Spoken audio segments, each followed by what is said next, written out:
Yo, turn it up, let's go! Welcome to Dog Pro Radio!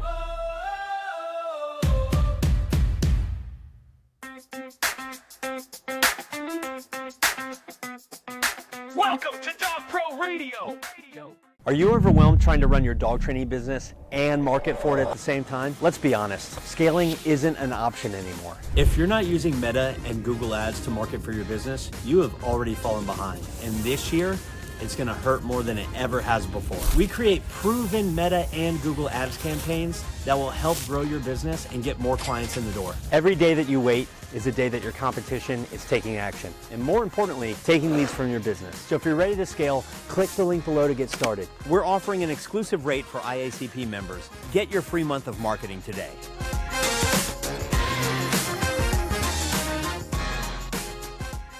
All right, this was a good episode, Jason. Yeah. Tyler definitely brought some stuff to this one that I think people are going to be able to use. So definitely one people are going to want to listen to if they're just starting a business, or even if they've been in business for quite some time. His perspective on a lot of different things regarding how to kind of get things going and how to keep them moving along is definitely interesting. Yeah, what was up though with those fireworks? Did you see that on his screen? That was crazy. No idea.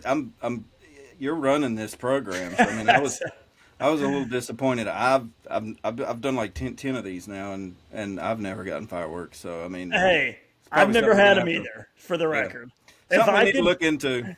If I could control it, I would give myself fireworks, and then everyone would be like, "Man, that guy's smart. He gets fireworks every episode." Yeah.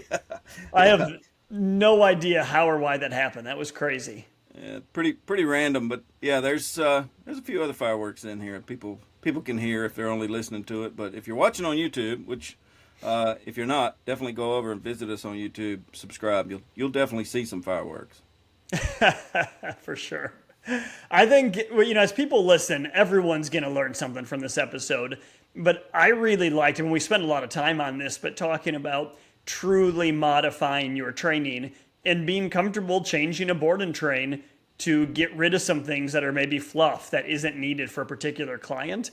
And I feel like we spent 30 minutes on that, or I say we, Tyler did, but a lot of good information there. I think that even if someone doesn't make a major change to their program, even some minor changes where you think about putting the time in on the right place for that client and that right dog, I think it's going to be helpful. Yeah, I think that was great info. I also, I really liked the advice he had for newer folks starting out, and how do you tackle being new, right? How do you present that to clients? How do you approach that conversation? I thought his advice for that was incredibly insightful. I think if you're new, definitely want to listen, because he had a lot of good information with some real good takeaways on that. For sure. All right, well, enjoy the episode, everybody. Welcome to Dog Pro Radio. Our guest today is very well known in the dog training industry. I'm guessing all of you listeners already know who he is. Tyler is a past president of the IACP and is even in the Hall of Fame, which is pretty awesome. Tyler's trained dogs for quite a few years, and through time he decided to pivot, and now instead of training dogs, he spends his time coaching clients and coaching new trainers through his company, Consider the Dog. I'll let Tyler explain what Consider the Dog is all about and walk you through his history. So with all of that being said, Tyler, welcome to the show. We're excited to chat today. Yeah, I'm happy to be here. I was super pumped when I saw you guys doing this podcast, and I was actually really excited to be able to get on and join you guys because, as you know, I'm a longtime supporter of the IACP, and I like talking, so it's like a good fit. Yeah, I'm happy to be here. You and Jason can commiserate about the work of being the president. Yes, indeed. Yes, it's a bit of a thankless job at times, but it's good to see good people taking the reins for sure. Yeah, Mark Goldberg said that you always have to remember it's not a death sentence. So, yes. or a life sentence, something like that. I can't remember. Yeah, it shouldn't be. It shouldn't be. That's for sure. I remember actually before I was president, I think I had just joined the board, and I went to. It was the first time that the monks of New Skeet did their it wasn't the workshop they're doing now with Mark. It was like they did this thing where they kind of like allowed trainers to come for a weekend, and it wasn't really a dog training seminar. It was just sort of like check out the monastery, learn about what we do, have dinner with us. It was really cool, and Mark was there, and it was my very first in-person board meeting. I got thrown in as like, okay, now you're vice president. And I'm like, what? I don't even know what that means. And then I could tell already. So Karen Laws came in as president at that point as well. Chad was the previous one. And the whole time we were there at the Monks, like all Karen and Mark were talking about was like how hard being president is. And then like out the other side of their mouth, they were very clearly trying to like nurture me to like be the next president. And I'm like, guys, like you are not selling this. Like you are not making this sound appealing at all. But then next thing I knew I was president. So that's the way it goes. It does happen that way sometimes. Yeah. Got to be better at saying no. I guess I really got arm twisted into it. Actually, I was VP for a super long time. I had no interest in being president, and then James Ham, who was the president at the time, he had a medical condition and he had to step down. And it was like we were in the middle of a conference when this happened. He had to step down like days before the conference started, and I remember like just all these like sort of like back hallway meetings with people like Jack Clark and Martin Dealey, and they're all like, Tyler, like, we need you. You got to do this. And I'm like, I don't know. God, like, I really was like kicking and screaming and hemming and hawing, but they finally like twisted my arm enough into doing it. And I'm glad they did. I mean, it was a good experience. And I was able to make connections with a lot of great people. And yeah, I'm proud of the work I did while I was there. We had a really good board. I had a really good team that I was with, so I can't fully take credit for some of the changes that we made happen, but I'm proud of what we did make happen. Awesome. Well, thank you, of course, from everyone for all you have done over the years, and I'm sure we'll continue to do for the industry. Definitely appreciate it. Yeah, man. Of course. All right. Well, we chatted before we started. I mean, there's so many things we would love to talk about today, but do you want to start by just walking us through kind of what, I guess, a little bit of your journey and then what it is you're doing now, and then we can probably dive into that. Yeah, for sure. So I've been training dogs since the early 2000s, and started out apprenticing under somebody else and eventually started my own business. It grew a lot faster than I ever sort of imagined. Eventually bought a facility, had a pretty large team working for me, and kind of over time really was enjoying more and more the coaching aspect of it. So even within my own business, I was stepping out of the day-to-day role for many years of it, where my job was to coach my team, was to ensure best practices, make sure everybody was sort of meeting a good standard, be there to answer questions or to help with the really challenging cases. But I wasn't the one doing the private lessons. I wasn't the one training the board and trained dogs. I was there in sort of an oversight capacity and a mentoring capacity. And as that developed, I also in 2018, I was at that point, starting in 2009, I started getting asked to do seminars. I was traveling a ton. My kids were born. My son in 2015, he was the first. So by 2018, I was like really getting tired of traveling. I wanted to be home more. And that's when I started Consider the Dog, which is essentially a digital platform. We produce and distribute online courses on dog behavior. And that was, for me, I wanted to step back from doing seminars, and I really wasn't enjoying doing like the shadow program thing anymore and having people like follow me around all day. I'm kind of like a hermit type of guy. And so it was like, I still wanted to be able to, share all the knowledge I've gained over the years and have some influence in the industry without being away from home and being away from my family. So that's what I started Consider the Dog. And I didn't want it to be like the Tyler Muto show. One thing I'm really kind of big on is like, man, there's so many ways you can go about this. And there's some things that for me are like definitely like no-nos or like clearly wrong, but there's a lot of right? There's a lot of different right ways to go about it. And so my way is not the only way. And some people are going to not really vibe well with my teaching style or my training style. And so I wanted the platform to be more than me. And so I reached out to a bunch of my friends who were well-known dog trainers around the country and some in Canada and said, hey, like, do you want to be part of this thing? And so Consider the Dog is myself, and we have about 10 other instructors at this point.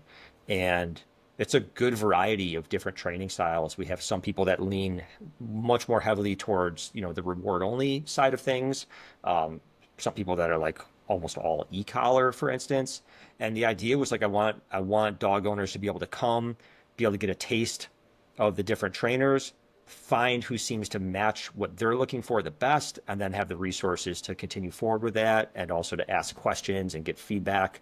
And so that's Consider the Dog. And then, yeah, in kind of post-COVID, actually right before COVID, I was already looking into selling my training center and really focusing at that point solely on coaching professionals, because that's what I was doing and that's what I enjoyed doing, and where I felt like I could share the most value, right? I've had so many unique experiences in this industry, not only from my own work, but also from the time with the IACP, where I'm sure, Jason, you get this like bird's eye view of the industry that's really unique. And I don't get to share that value when I was just working with dog owners. And I was spending, honestly, like pretty, like not that much time involved in the training center at that point. I had a general manager named Amy who was amazing, who was really like running the place. I had good trainers on my team.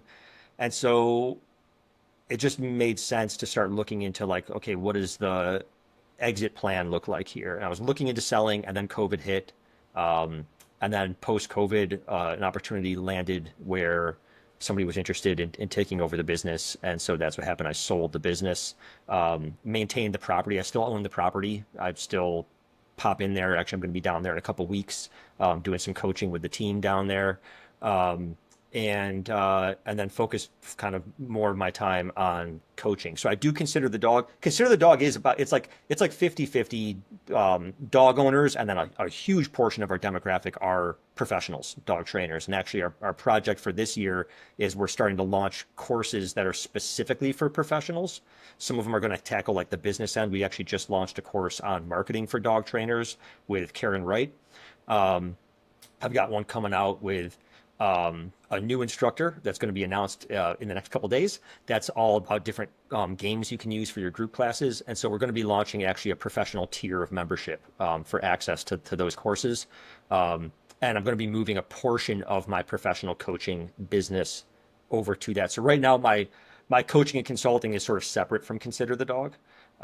It's just like I have like, tylermuto.com. It's like all my coaching stuff. And I do have part of that is like a subscription, like a forum kind of community aspect, but that's going to be migrating over to Consider the Dog as part of this professional level membership, where we'll have not only the coaching involved, the group coaching involved, but also, actual courses on things that are not relevant for dog owners per se, but very relevant for people who are working in the dog training industry, whether it's, again, marketing, whether it's running your programs, dealing with, challenging clients, building really functional and high performing websites. We've got a whole bunch of stuff in the cooker that's going to be coming out there. Yeah. That sounds awesome. So, Tyler, you mentioned a minute ago that when you were the president of the IACP, it gave you kind of a bird's eye view of the industry. And then now what you're doing, I would assume, also gives you kind of a bird's eye view of the industry. What do you think the industry overall is doing right and doing wrong right now? I think there's a lot. I think there's more that the industry is doing right now. I do see, comparative to when I started, where things were like really polarized, like really, people think it's bad now. Like it was way worse. I do see a lot more dialogue happening between like the different, quote, camps of dog training. There is a lot more openness. A lot of, I think, particularly the influential people on either side are expressing a more openness to communicate and to say like this isn't all like a black and white kind of thing. Of course, that's not entirely. There are some folks out there that will remain unnamed that are still very polarizing. But it used to be that all the big name people were like this or that. And now you're seeing more folks that are like, hey, like, yes, we prefer to do things this way, but that doesn't mean that everybody else is evil, or that doesn't mean that we don't have things to learn from each other, or that we can't have respectful and constructive dialogues with each other. And I think that's really a step in the right direction. Not only for dogs, it's going to lead to better outcomes for dogs, but also for the clients and also for us as professionals, just a more welcoming environment, or a less kind of toxic environment. There's definitely a bit of toxicity in this industry at times. I think as far as what's going on wrong, I don't know. I think there are definitely like some things that are just challenging about dog training, I guess. Not so much things that are going wrong, but I think there are weird gaps in education. I think more than anything, and it's not anybody's fault or that anybody's doing anything wrong. It's just, it's tough. I mean, one thing that I think has always been appealing about dog training for a lot of folks, and certainly was that, like, I benefited from this, was that it was a low barrier to entry career.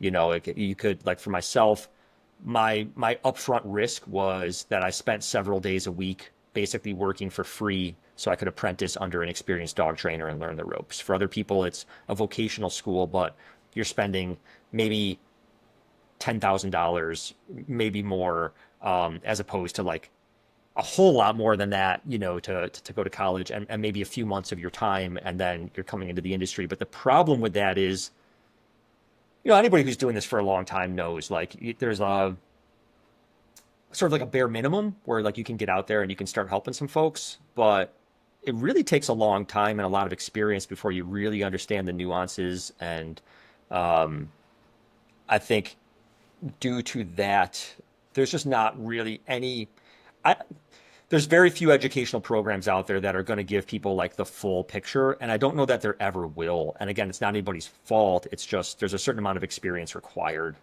certain amount of time with just your hands on a leash and boots on the ground to kind of gain these things. So there's the like formal education you get, and then there's just the like the experience that you get in. And there's not a lot of options for people to like help bridge those gaps. That's a lot of what I try to do. And there are, you know, several other folks in the space that offer coaching and mentoring, you know, in a similar fashion. I think it's a lot of what we're trying to do with Consider the Dog, is have a really, I mean, we have thousands of hours of recorded content on there at a very, very low cost for people. It's a $20 a month membership, you know, so it really gives people a lot of access to a lot of information. With, again, just it's very accessible for folks. So yeah, I don't know that stuff that's going wrong. I talk to so many dog trainers, not just new folks, but even just experienced folks that are looking for help.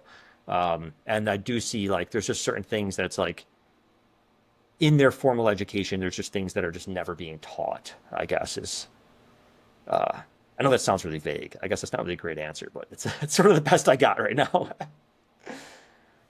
Yeah. You know, Oh, go ahead, Jason. Sorry, yeah, we as you may know, we run a school, so we get young folks coming in, new folks coming in, and you know, one of the things I consistently find myself telling them is, unfortunately, there is no substitute for experience. Yeah. I mean, you can't get 10 years of experience in a 6-month program. You can't get, you know, it's just going to take some time. You're going to have to sort of put yourself out there on some level. You're going to make mistakes, but you're going to get a lot of it right. So, you know, you can't teach all those nuanced things in an academic setting. It's just not the kind of thing where somebody's going to go for, you know, like right now, I mean, if you want any other like major career, I mean, even a bachelor degree these days is basically a glorified high school diploma. So you're looking at, you know, grad school, you're looking at minimum 6 years of education, and you're just not going to see anybody go and be like, I'm going to spend 6 years learning how to train dogs before I hit the workforce. Like, it's just not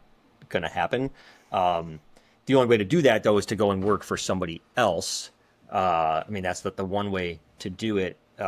But it just sort of depends then, you know, who you get to work for and that kind of stuff. But so like I said, it's not anything wrong. It's just, I think that's one of the challenges of the industry is I mean, dogs are complex, and the training of the dog is complex enough in itself. And then when you get into the dynamic relationships between the dogs and the owners, and then it gets even more complex and more nuanced, and there's more unique situations that you can encounter. And the only way you're going to get through that is to just be actually doing it.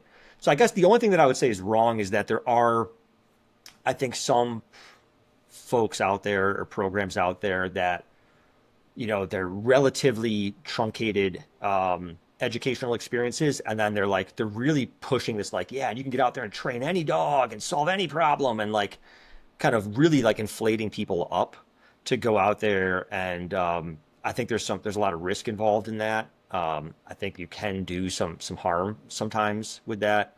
That's not what I've seen, for instance, coming out of Highland, but like there's some programs that's like literally like 3 to 6 weeks, and then they're really just kind of push people out, like, yeah, you literally solve any problem, and really push these like very, very pushy marketing kind of things. And I think that's not doing anybody any favors. It's not doing the trainer any favors for their long-term development. It's certainly not good for the dogs out there. I know I made a lot of mistakes early in my career.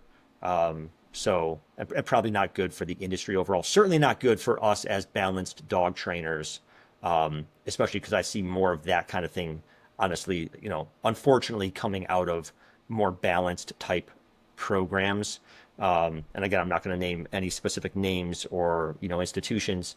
And it just kind of adds fodder, to the fire there. And I think anybody who's got a level head kind of recognizes that anyway. Like I'm probably mostly preaching to the choir here, but yeah, that's probably the only thing that I think can be a little bit harmful these days. And that kind of stems from what you said earlier, the low barrier to entry, which it kind of is, because I mean, I see that on both sides. You just see the crappy balance trainers who have no idea what they're doing, but then you also see, and it's just a different risk, but I see the true, like they're really purely positive, that are giving advice that sounds so nice that's going to get either someone seriously injured or a dog, euthanized, right? Because it's not being fixed, right? But they're being told this feel-good product of just do this, and if you treat them with compassion, everything's going to be good. And then you realize this dog's a legitimate danger, and they just don't know how to recognize that or fix it. Yeah, I mean, it's definitely goes both ways. And I think, I'm not against the low barrier to entry. I think as long as people approach it, I have several trainers I'm working with right now that are very green and, just didn't have the opportunities. Like, one of them actually has a college degree in that focused on animal behavior. But as you know, like the academic animal behavior is very different from dog training. But he knows his limitations, and so he's kind of he was like, what do I got to do to get started? I'm like, listen, man, like you got to start working dogs at whatever capacity that is. But he's not charging through the roof. He's not taking man-eating kind of crazy dogs. He's being very upfront about his experience level and how he can help clients. And I think that's great. I think if you approach it well, I think the low barrier to entry is not problematic. And I will say very openly, like I was one of those guys when I first started. I was in my early 20s and I was really bold, and I was, with very little experience, one of these guys that was like, I'll take any dog. I'll take the nastiest, I literally built my reputation on that. But I have the scars to like show for it. And I remember back then when I was young, it was like the scars were like a badge of honor. Like, oh yeah, I just got nailed. And now it's like, not like, maybe only one or two of these like should actually even be there. You know what I mean? Most of them were like that could have easily been prevented if I took things slower, knew what I was doing, had less ego involved, less pride involved, so on and so forth. So yeah, I think it's fine. I think it's fine for trainers to not have a ton of experience, but to recognize that the only way they're going to get experience is to start taking on some clients, but they've just got to have the right attitude about it. And to be very, very clear, I work with a ton of trainers who are in that boat and do have the right attitude. So it's not like this is like an epidemic of new dog trainers out there being too bold. Like, no, there's, I work with so many great people, so many great up and coming dog trainers. And it makes me feel really optimistic about the industry. The newer trainers that I'm working with are really open-minded, really trying to approach this thing the right way.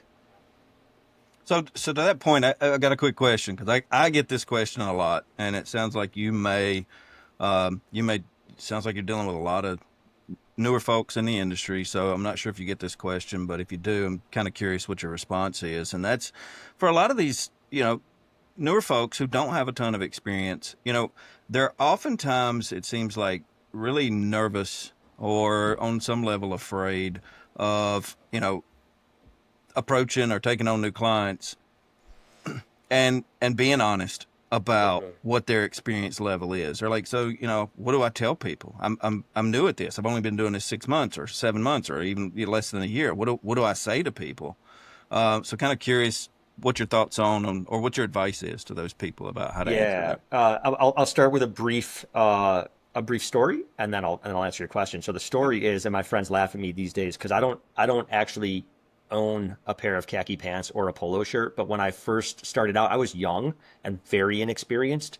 And I was so insecure about that I used to, like, I would show up at clients' homes with like literally like a pair of like clean Dockers and a tucked in polo. Like I really felt like I had to make myself look like super, like I had a big bushy beard. I shaved my beard off. I used to have like bigger earrings. I like took those out. I was so insecure about it that I like wore clothes. Like I was a skater kid. Like I've never in my life would have like been caught dead in like a tucked in polo shirt in my life. You know what I mean? But here I am going around looking like that. It was all based out of that same fear and insecurity.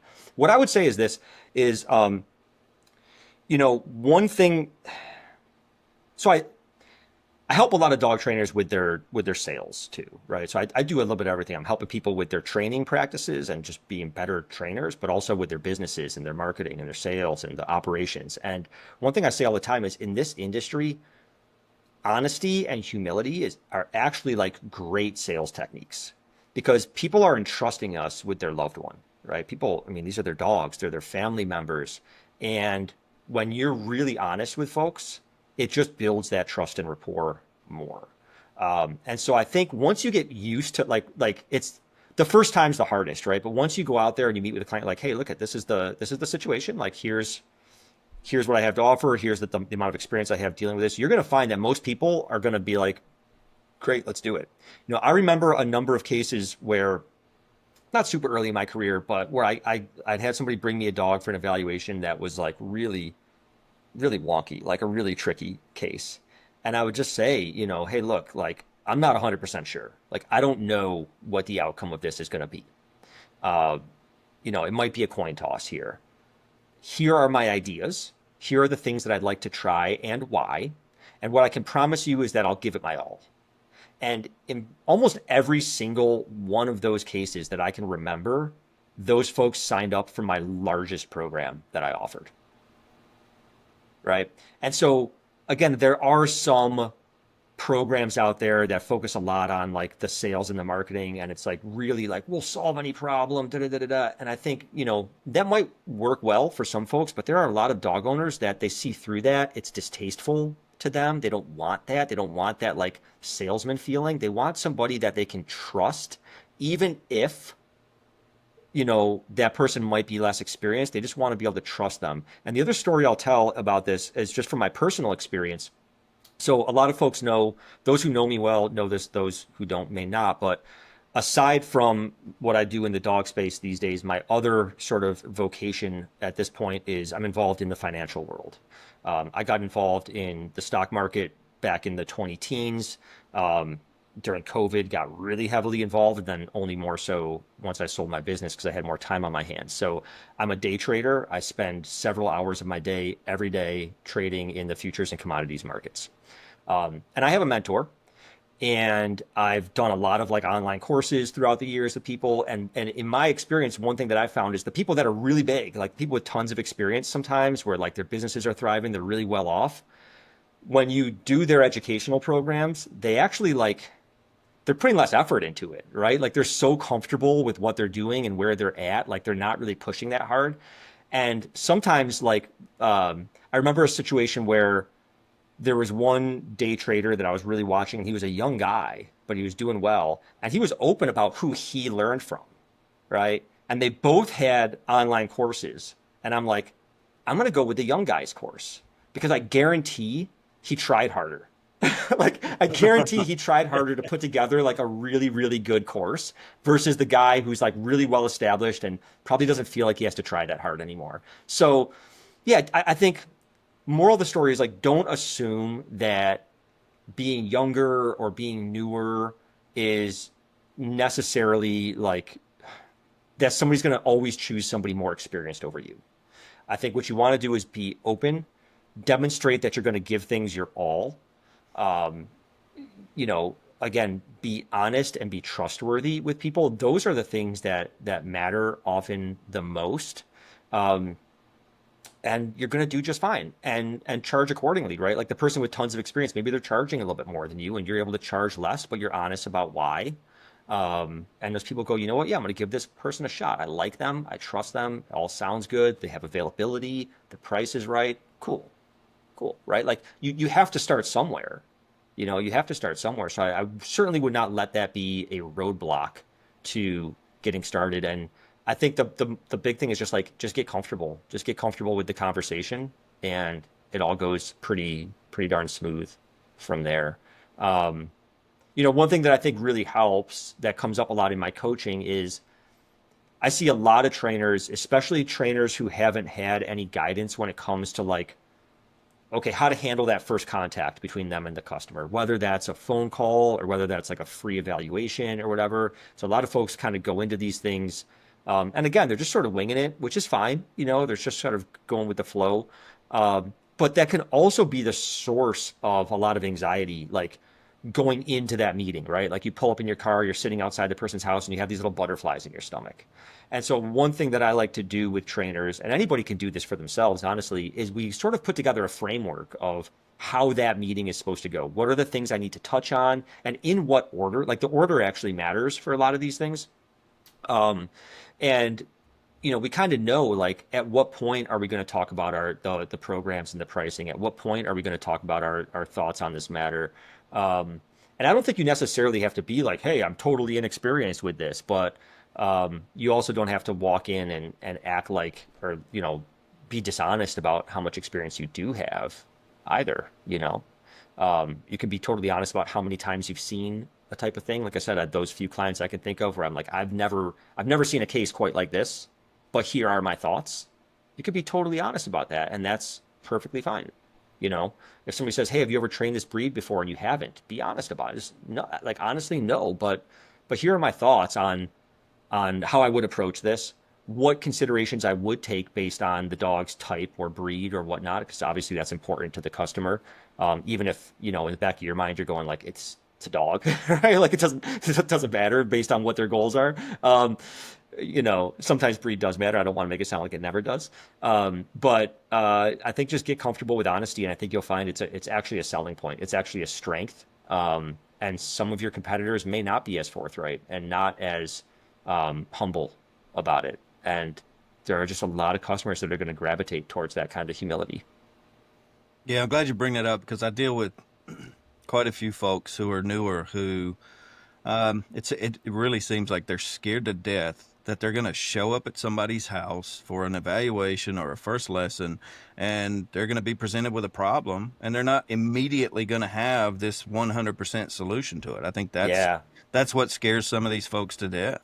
And that's so natural. I actually remember, so when it was like, I was still pretty green when I first started getting asked to do seminars. And the only reason I even said yes was one of my early mentors, Bart Bellin. He said to me at one point, he said, if anybody ever asks you to do a seminar, say yes, because you're going to learn a lot. That was what he said. So I was like, okay, I'll do it. And the first one was a rescue organization that was down in New England. And they asked me if I could come down and do a seminar. And it was nice because it was a rescue. So I was like, yeah, you know what? I was like, I'll do it. I'm not going to charge you any fee if you can just cover my travel expenses. I'm going to drive. So just reimburse me for my gas. And I'm going to need a hotel room for the night. And if you can cover those things, I'll come down. And I actually, I went down a little bit early. I had a friend down there who's a dog trainer. I slept on his couch for a couple days and I did this seminar and it was a great experience. And I remember, even for several years when I first started doing seminars, at one point I was doing a seminar at like once a month. And I had this like compulsive thing where any question that was asked, I had to have an answer for it. Like I had to have some sort of response, some sort of solution on the spot. And it was really stressful. And I still remember the very first seminar I was in LA where I don't know what it was, but somebody asked a question and I just paused and I was like, you know what? It's a really good question. I don't know the answer. here are my thoughts, and it's worth looking into. Here's how I might go into looking into it. And I just remember like how great that felt. Like it felt so liberating. It was like this massive weight off my shoulders.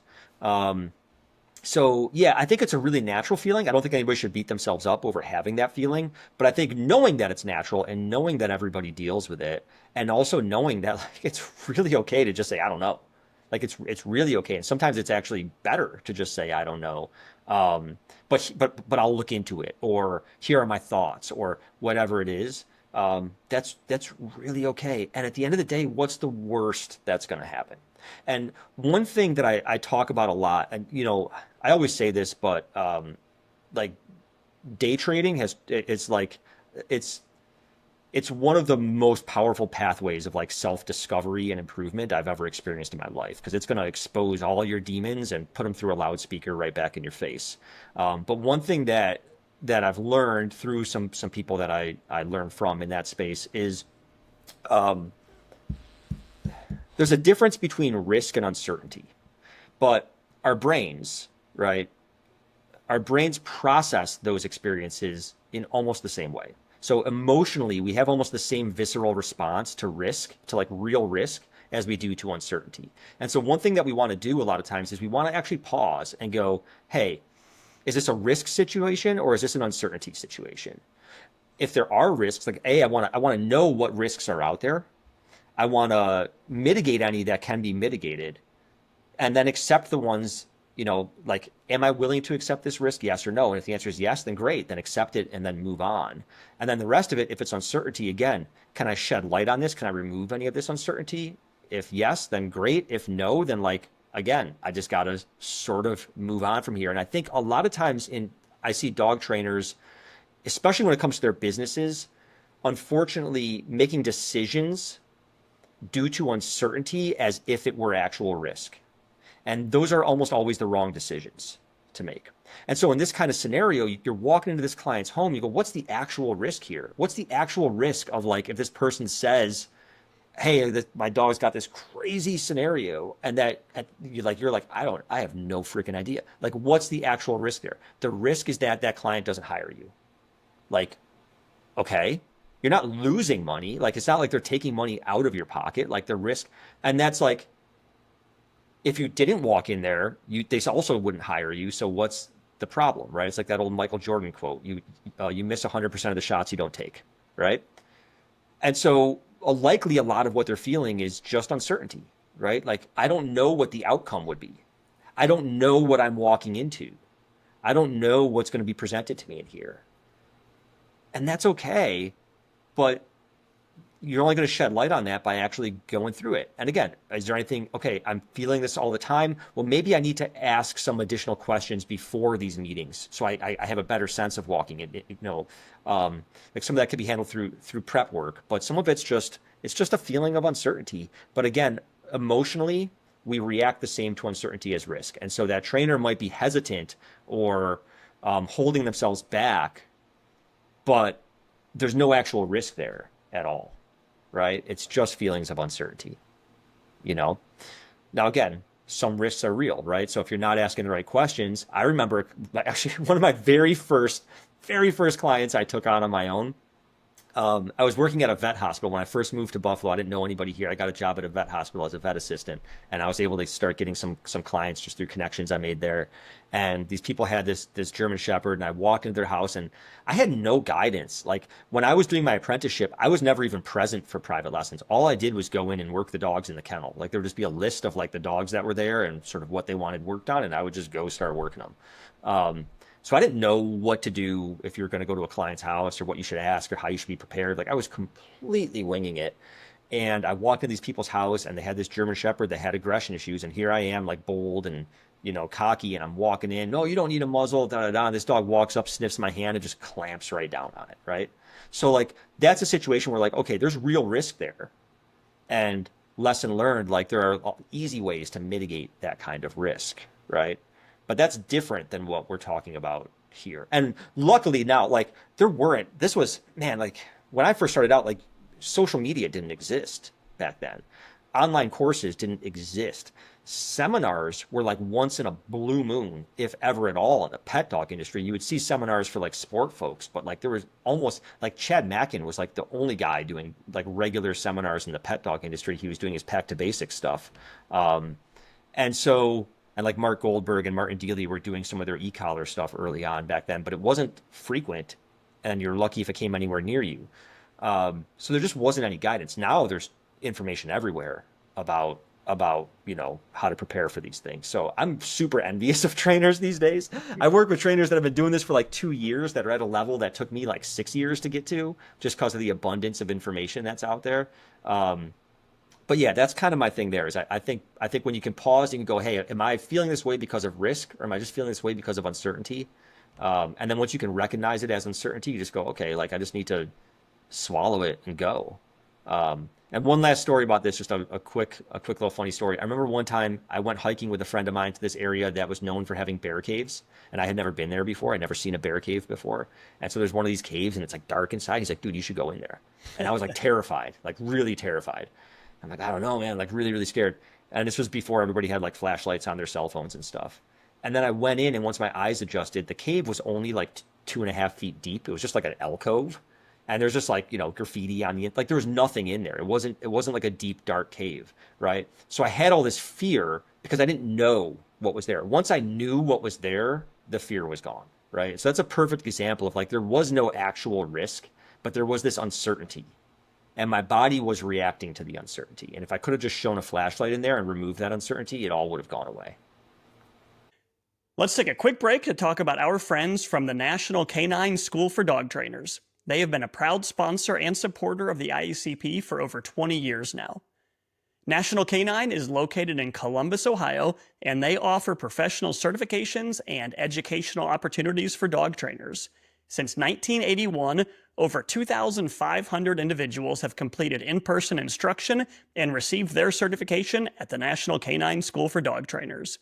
National Canine graduates have created profitable and rewarding careers in all 50 states and in more than 50 countries and territories around the world.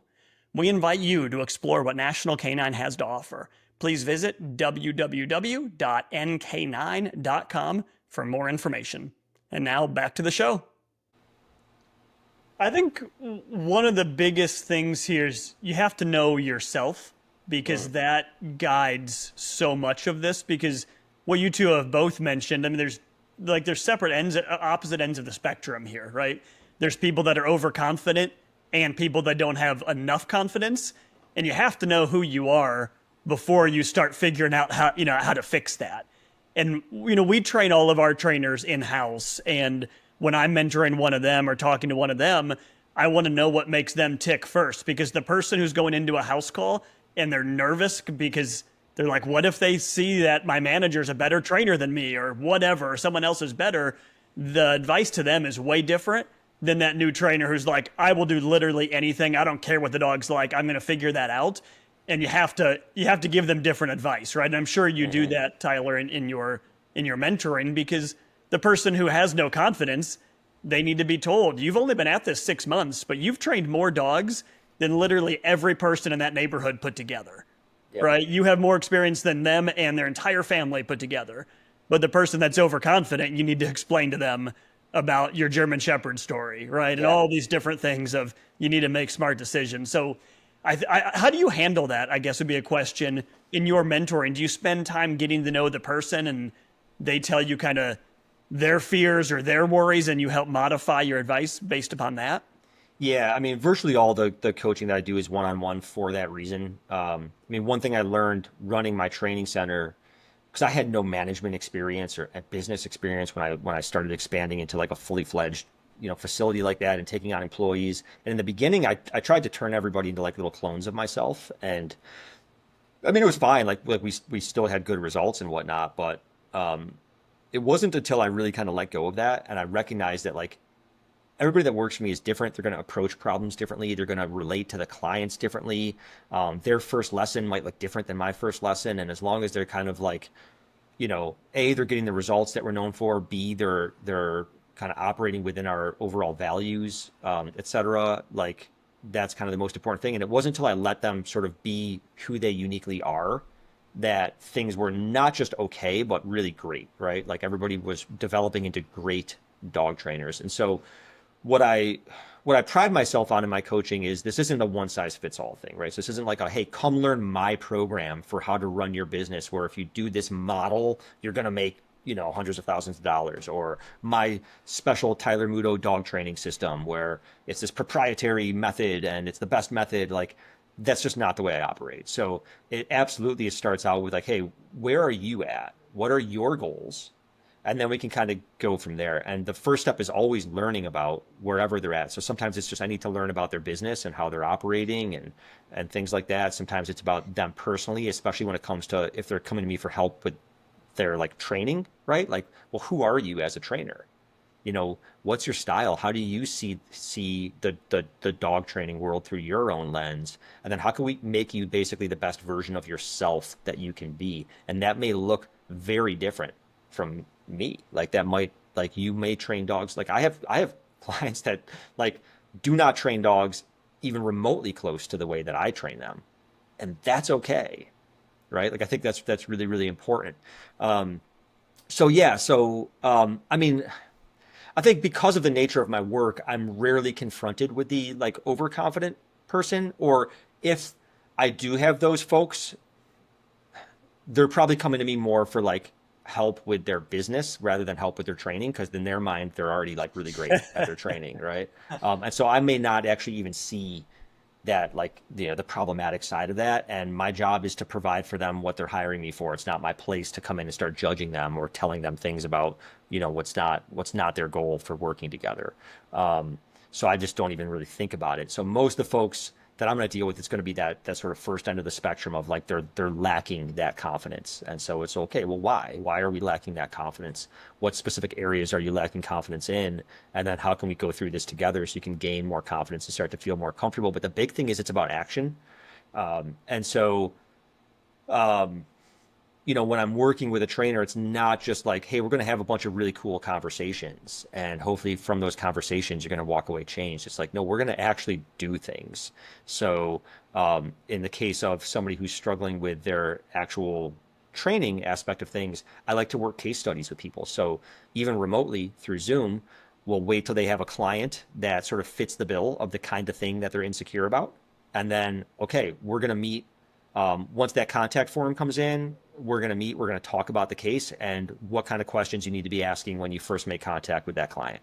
And then after that first contact happens, we're going to meet again and we're going to talk about, okay, here's how we're going to approach the whole program, whatever program you're doing, whether it's private lessons or board and train as a whole, but then also very specifically, here's how we're going to go into this first lesson. Here's what I want you to try. Here's the questions I want you to ask. Here's information that we still want to gain that we can only really gain through interacting with the dog. Here are some things I want you to just get some short video clips of and send back to me so that we can kind of review them together. And then after that meeting, we're going to meet again. And okay, cool. So what do we know now? Do we need to change anything about our overall plan? How are we going to go into lesson number 2? And we literally just walk through this together where they can then have the positive experience of saying like, okay, cool. Like I did this, I followed this plan. Here's how we created the plan together. I did these things and I was able to experience the outcome firsthand, because that's really the only way that change takes place, right? Like for instance, you can have a client who's got a reactive dog. And so on the walk, the client's really tense, right? And anxious. For some people that have dealt with like a severely reactive dog, it's almost like, it's very traumatic, right? Like it's a traumatic experience for them. So they go into every walk with this tension, and you can say all you want to, hey, we need to be relaxed on the walk, and you need to be calm and this and that. But the reality is that person's only going to become more relaxed and calm once they start having more positive experiences. So the real goal is like, okay, I can tell them that that's what they need to do, but then we need to find a way to start giving them those experiences where they're able to control their dog, they're able to see a better outcome, however we need to do that. And then and only then are they going to feel different. So for me, it's the same thing when I'm working with a trainer. Whatever their insecurity is, whether it's some of them, it's their sales, right? Some of it's that initial consultation, that initial evaluation. For others, it's, hey, I'm really uncomfortable when it comes to leash reactivity, or I'm really not confident when it comes to human aggression. So whatever that is, we're going to create a plan. We are going to talk about it, but then we're going to actually do it. We're going to set up an environment or a situation where we can go through this and we can have that experience, and you're going to see how comfortable it can be and how good the outcomes can be if we take certain steps. And I want people to walk away having that experience, because then it sinks in, right? Then it's actually a learned experience, not just like, you can read 1,000 self-help books. It's not going to change anything about you unless you put that stuff into action. So I want it to get put into action while we're spending our time together, not like we have conversations, then you on your own hopefully put it into action, because 9 times out of 10, it doesn't happen, right? It doesn't happen. They move on to the next thing. They move on to the next YouTube video or book they read or whatever it is. A lot of good advice there. So, Tyler, you had mentioned before we started, lesson plans are an area you feel like a lot of newer trainers struggle with. Do you want to dive into that for a little while and just give some advice on how to structure training, and just any advice you can think of for a trainer that's struggling with that? Yeah, I mean, those who know me well, like I sound like a broken record on this all the time, but it's something that I learned. It's been really interesting. So since it was 2022 when I actually sold my training center, and I was spending a lot of time. I was spending more of my time working with professionals, even several years prior to that sale taking place. And what's really cool about being in a position where that's my focus, instead of like I'm focused on running my own training business, and then sort of as an afterthought I have some people that want to come shadow me or whatever, is I talk to a lot of dog trainers, and I've learned so much about what make dog trainers tick here. And what's been really, really interesting is that so many dog trainers, whether they're new or even very experienced dog trainers, they kind of wing it. Like they really kind of wing it in their lessons. They might have an overall idea of what they want to do, but for the most part, they're walking into each lesson kind of winging it, or they kind of have this rote thing that they do with almost every dog, right? And the actual training itself might be somewhat different based on the dog's personality, but the things that are being taught are kind of the same. Not as customized as they would like it to necessarily, or probably like the client to believe, I guess. And there's a lot of insecurity around that, right? So when we talk about insecurity, I get so many trainers that come to me that no matter what they're presenting outwardly to the customer, they're actually quite insecure about starting their set of lessons, or, going into that board and train. What am I going to do? How am I going to go about this? And so my biggest, if I were to give any just simple piece of advice, it's this, and I've said this in a lot of other places, so some folks have heard this before, but I like to reverse engineer. So what I always start with, front and center in my mind, is why is this person here? Why is this person spending, often hundreds, if not thousands of dollars on dog training? What motivated them to do that? What is that pain point? What is that day-to-day problem that they're having? That's the front and center focal point. So in my training center, one of the things that we had on every dog's kennel that was in board and train was a sheet that had, the person's contact info, but also front and center, what are their goals? Very clearly, we want to look at that every time we get the dog out. What's this person's actual goal? And so from there, and it doesn't matter whether it's obedience or a behavior problem, but we go, okay, what is like every dog trainer, for instance, let's just take something simple, like something common, for instance, leash reactivity. I think everybody deals with leash reactivity. It's a very common problem. And so there are a lot of different ways to do it. There are a lot of right ways to do it. It's not like there's only one right way. Okay. And so at some point, every dog trainer says, well, before I start bringing out other dogs and we start doing pass-bys on the street, we have to lay some foundation, right? So what I want people to do is, okay, the end goal for this person is they want to be able to walk their dog through their neighborhood and not have the dog blow up. Now, at some point, you're going to say, all the foundation's there, and now we're ready to do this, this thing where I'm going to bring out another dog and we're going to do the pass-by, right?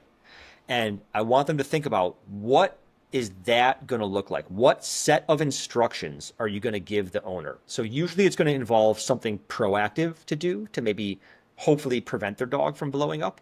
And then it might involve a sort of what if the dog does the wrong thing and what if the dog does the right thing, right?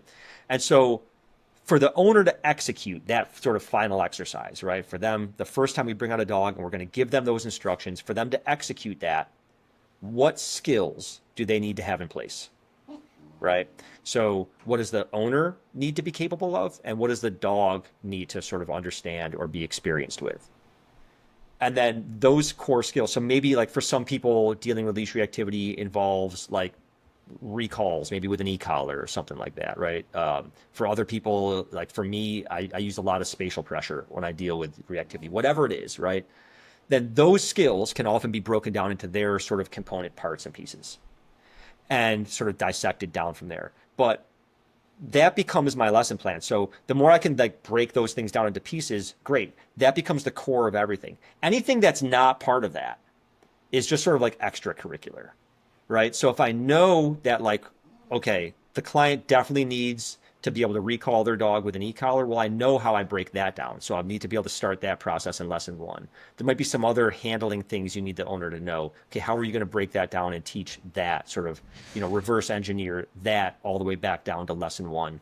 But if that end goal, that end thing that's going to help that client be able to execute on that, for instance, doesn't involve a downstay because they're out on a walk. I mean, maybe some trainers do. Maybe they ask their client to downstay when a dog's passing. If that's the case, then fine.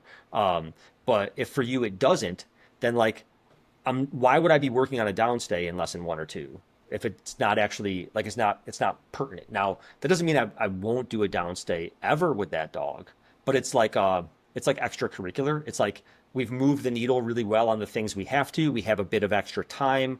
Okay, what are some other things that might have somewhat of an impact on solving this problem for you, but like not a huge impact? And we've got some time, so like let's do that. Like a downstay, okay, it's going to build impulse control, and impulse control, yes, is good for reactive dogs. It's very indirectly sort of good.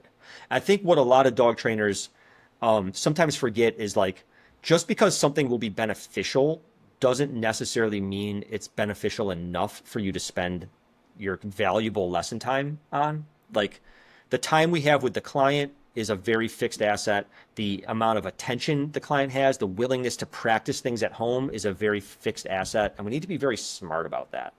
So I always want to be looking at what are the things that are going to move the needle most, really focus the bulk of my attention on that, kind of reverse engineer those things back for my lesson plan.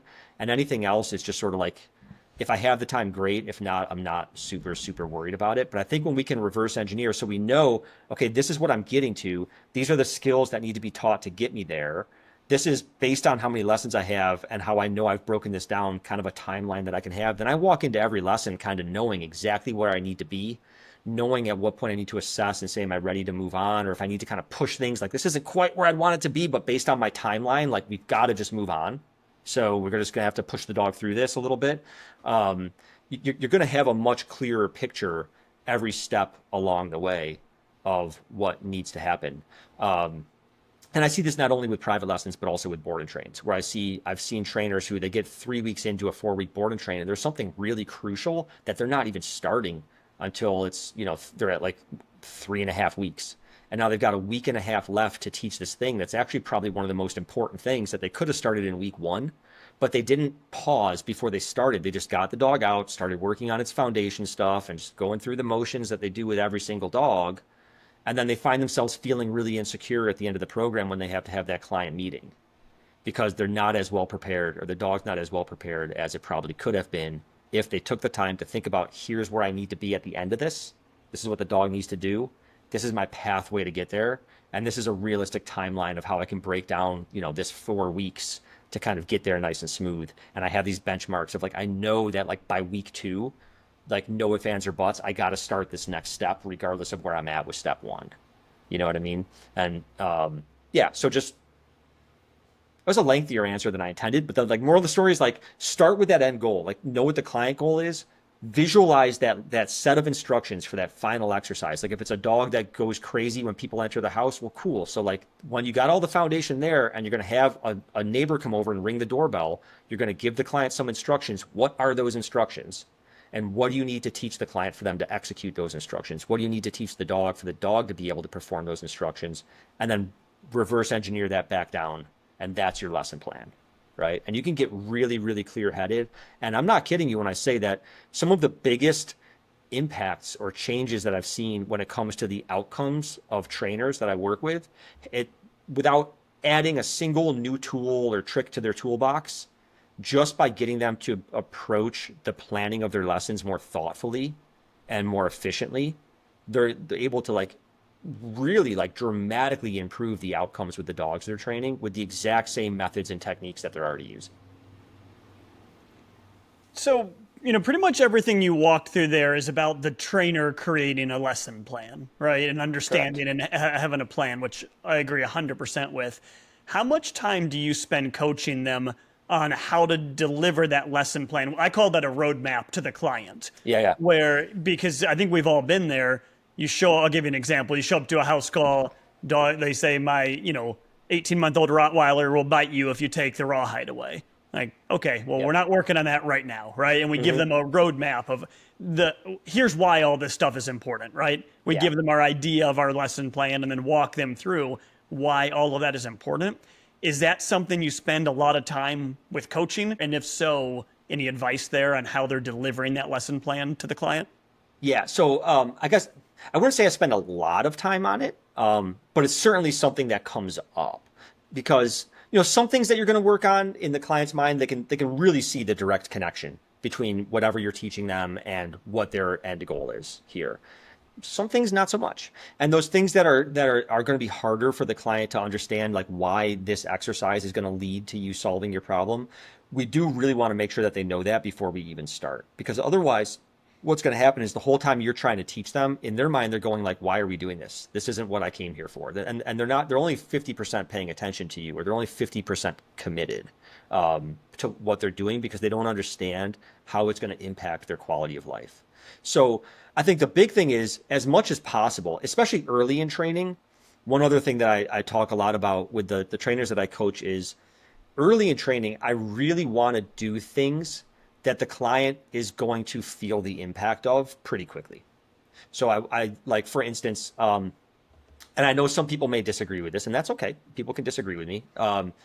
I personally don't spend any time in my early lessons like teaching clients about marker training, like teaching them about yes or clickers and having them charge the marker and this and that, because for most clients, a lot of clients come to us already kind of skeptical about dog training, to be perfectly honest. They've seen dog training either on TV or they've just seen it in like a pet store, and it's like, it looks kind of chaotic.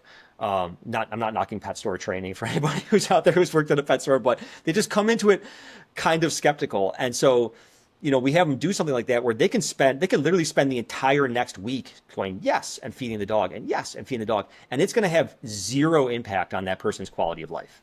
And so what happens then is the person starts becoming resistant to practicing, because they're saying, hey, I did everything that you told me to do, and nothing's like, I'm still just as stressed as I was before. So yes, like giving them the roadmap is one thing that helps, right? Like making sure that they understand. But the other big thing that helps is if you can have your early lessons focus on something where the client's going to see and feel the impact of on their day-to-day experience almost immediately. Like I love doing leash walking in my early lessons because I know that I can teach almost any dog to walk on a loose leash. And like, honestly, it takes me about 15 minutes. So by the end of a first lesson, I can have a client having the best walk of their life with their dog. And they're going like, wow, like if I follow Tyler's instructions, like life gets easier. Things are less stressful when I do the things he tells me to do. Then when I go back and I ask them to do something that maybe it's a little bit further removed from their day-to-day experience, they're more likely to trust, right? They're more likely to go, you know what? Like I have faith because when you told me that XYZ was going to happen, it did. I saw it right away. So if you're telling me that I'm going to do this and I might not see the impact of it for 3 weeks, I trust you because I've already seen that what you say is true, that you're honest. And so what's tricky, and this kind of plays into also some of the, I don't want to say the discussion between like balance training and positive only training, but maybe it does. I don't know. Is sometimes what this means is that early on, like the way I'm approaching it when I'm working with a client might be very different from how I would train that dog if it were just me and the dog, right? And I might be doing something that, if I really think about it, like it's maybe not the most fair to the dog. Like I might in that first lesson do something that, yeah, probably would be better for the dog if we got a little bit more foundation with 2-3 weeks in. But what we have to recognize is it's not just about the dog. We're dealing with a dog-human relationship here. And what that means is that like if you're a relationship counselor, you know there has to be compromise on both ends of this picture. And unfortunately, because the human's the one that sort of pays the bill, and if the human doesn't buy in, the dog can never be helped. We sort of have to prioritize the human psychology in the beginning, in my opinion. And that sometimes means that the dog is the first one that has to make compromise.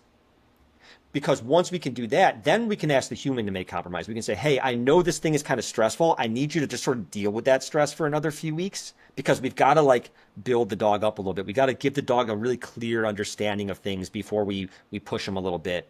And so that's what I'm asking the human to make compromise, the human to deal with some stress for a period of time, right? The human to swallow that pill in the best interest of the dog. But early on, I find that if we sort of make the compromise on the dog end, and I know that sounds bad if I say like, you know, some of the stuff we might do early on might be a little bit unfair to the dog, but there's going to be stuff that's like, that's relationships, right? Like it's not, everything is not always 50-50 equal fairness all the time, right? Like it's, I have 2 kids. I have to have this conversation like 12 times a day.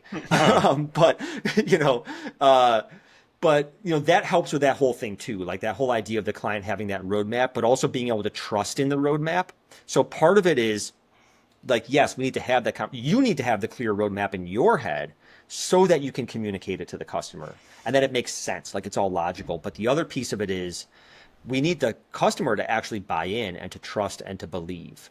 And sometimes it's a lot to ask if we're going to say, hey, I've got this whole plan and you've got to trust me for like 3 or 4 solid weeks before we even get to the point where you start to feel like quality of life improvement. And I think that's where you start to see a lot of dog trainers complain about client follow through, where the clients aren't doing the homework right, or they're not practicing enough at home, because it's learned helplessness, right? This would be no different. Like I always say, this would be no different than if I put a remote collar on a dog and I held down the continuous button and I told the dog come and the dog came to me and I just kept holding the button, and I tell them to sit and they sat and I kept holding the button. Sooner or later, the dog's gonna go like, well, I might as well just do what I want anyway, because I'm gonna feel this pressure no matter what I do. And so it's no different. The clients come to us. Nobody spends like $4,000 on dog training just because they want to see what dog training is like. Like usually they're undergoing some kind of stress in their life. And so if I say, hey, go do this thing for 30 minutes a day, 7 days a week, and they do it, and they're still feeling that stress. And I go, okay, now do this other thing for 30 minutes a day, 7 days a week, and they do it, and they're still feeling that stress. Sooner or later they go like, why? This is a lot of work and I'm not seeing outcome, right? That's every principle that we apply to a dog learning, we have to also apply to the human side of that leash as well. And the humans need also that negative reinforcement. They need that relief from pressure. When I tell them to do something and they do it, it should relieve some kind of pressure. And once they see that, and once I have buy-in, then just like a dog, I can say, okay, now your reinforcement isn't going to come until you hold that sit for 30 seconds. And then I'm going to click and reward. But in the beginning, we had to give that reinforcement right away. So same thing for the client. In the beginning, I want to do things where the client is reinforced right away. Then I can ask them and I can get their trust where I say, now I need you to do something where you're not going to see the impact. A really tangible example of this would be, like I already mentioned, I like to do leash walking early on. And so for obedience clients, one way that I used to commonly run my first lesson would be like leash walking right out of the gate, because I'm good at it. It's just one of my strengths. And so they're already going like, wow, this is great. Then I come in and honestly, for me, the leash walking, I don't do leash walking with positive reinforcement. I don't. It's all some form of negative reinforcement or punishment for me. That's the way I do leash walking.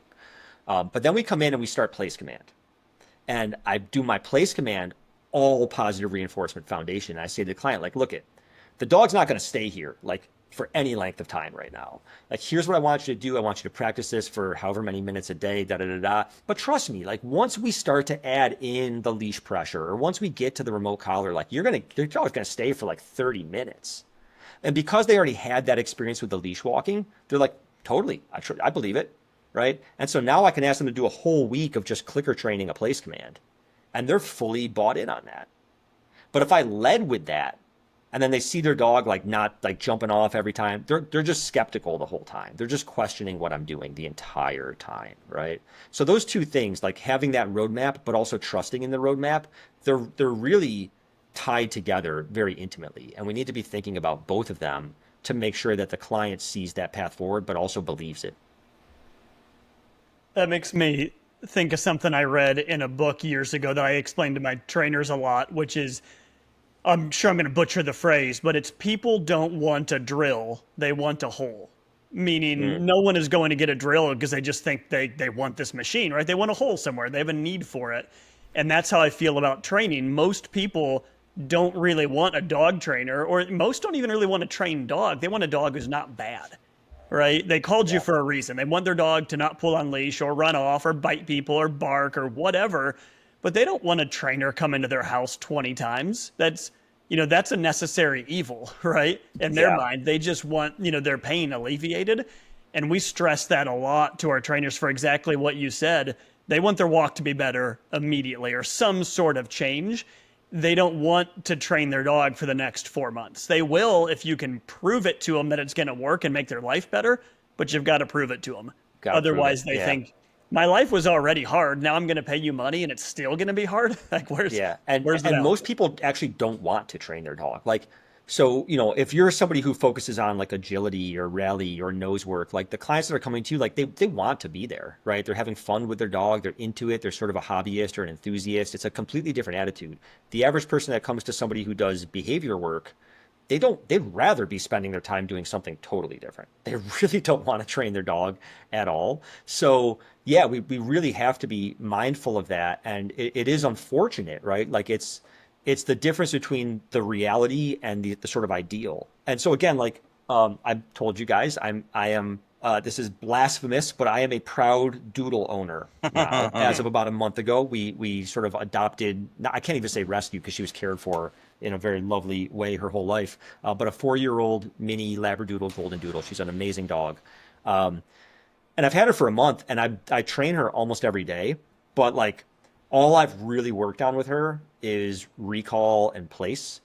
And really slow and taking my time. Like I'm not in any kind of rush. It's very different from how I would approach it if this were a client that came to me and is spending money and they're paying me by the hour and they've got certain goals in, right? So the ideal way to train a dog and then the reality of when we're dealing with this as a business are sometimes two very different things. And so how can we balance that out, right? So, yep, if I could early on get buy-in from the client, that's actually in the best interest of the dog because then I can actually get them to really slow things down.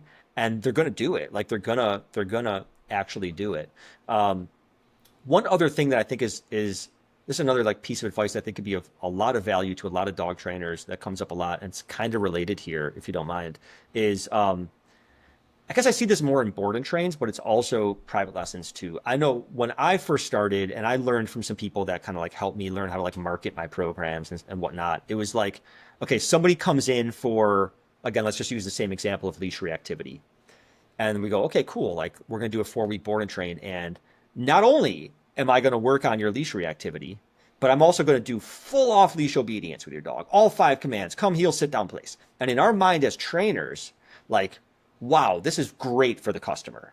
Like I'm doing the customers this massive, huge, wonderful thing by not only solving this problem, but also promising all this off leash obedience, right? And there's a couple problems here. I mean, one is those same trainers often, and this was me too, right? So this was me, to be perfectly honest. They'll get another dog come in that like the owner just wants off leash obedience, and they'll be like, yep, 4-week program, full off leash obedience, no behavior problem I have to solve, same amount of money.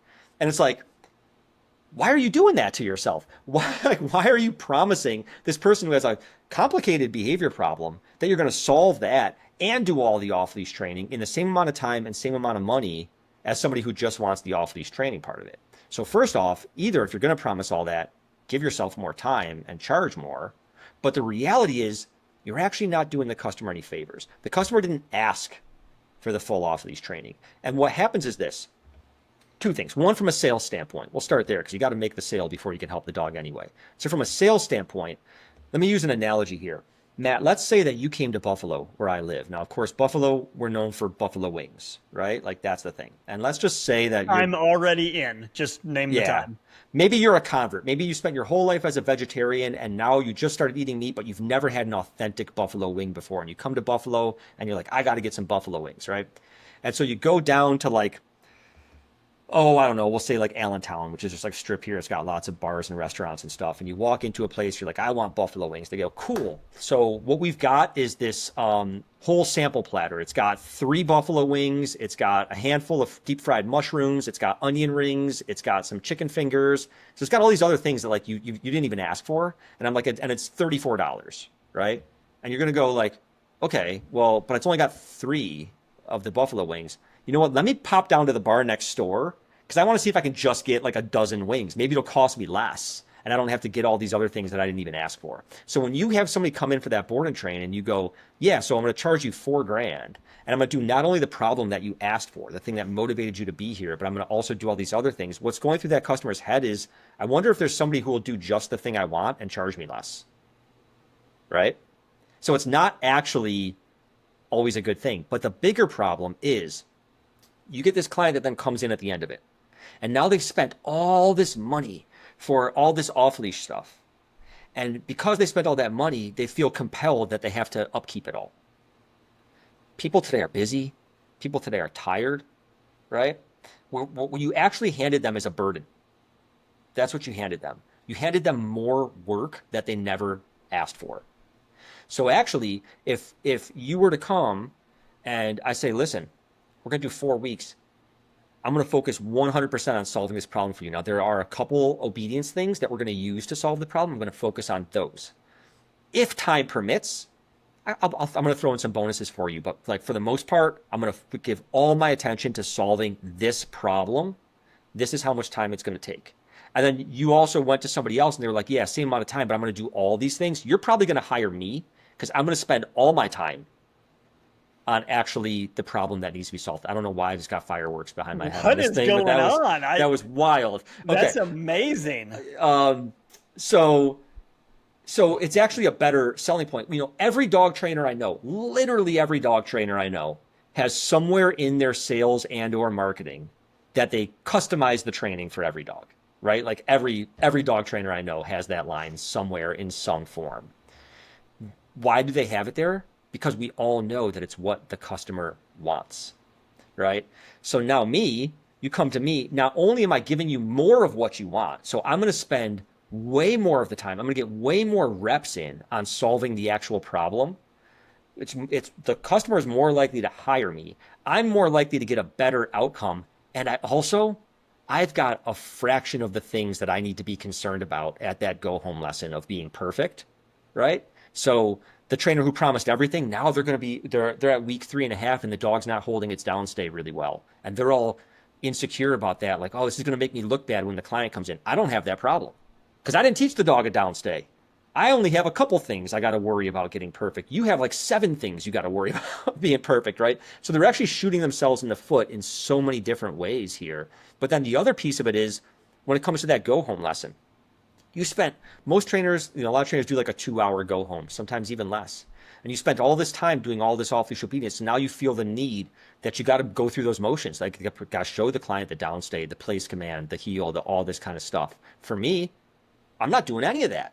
I got 2 hours with you. We're going to get so many reps in of passing other dogs that I'm going to be so confident that you're going to go home knowing what to do. You're going to be confident going home because we just spent like an hour straight just passing dog after pulling dogs out the kennel. We're going every variation of this around corner. Like I'm making sure that I'm spending all this time on not just the dog getting good at the thing that the client cares about, but the client getting really good. I can't tell you how many times I observe trainers' final lessons, and it's like that dog that came in for leash reactivity.